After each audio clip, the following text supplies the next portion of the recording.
1-week hiatus for the 4th of July holiday, we are back with another episode of The Gambling Update, presented by US Bets. I'm Eric Raskin, here to cover the biggest breaking news in the US gambling industry. And we start this week in Washington, D.C., where, we are sorry to report, the swamp has not been drained.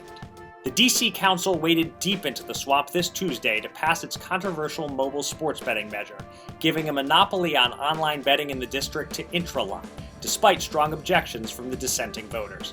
The measure passed by a narrow vote of 7-5, with the final vote cast by Jack Evans, who is currently under investigation for, among other things, his ties to a lobbyist for Intralot. We told you this was swampy.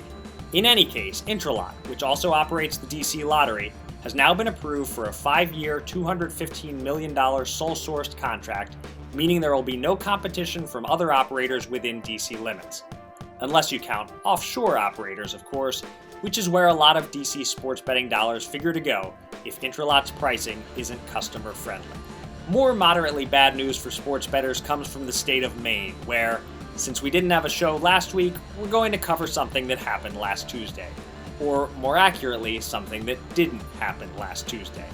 Maine Governor Janet Mills neglected to sign the sports betting bill that had been passed by both chambers on June 19th, a bill that many in the industry considered one of the smartest in any state.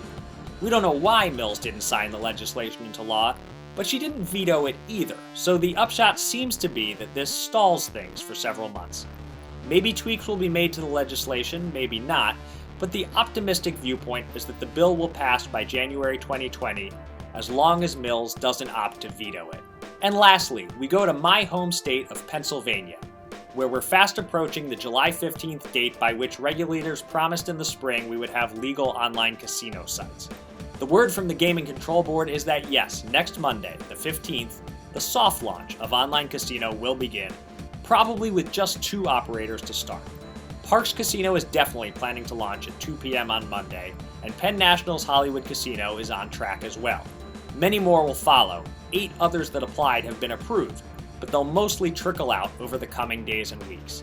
As for online poker, that's coming too, but word is that won't start next Monday. That's all for this week's edition of The Gambling Update presented by US Bets. We'll see you again next week.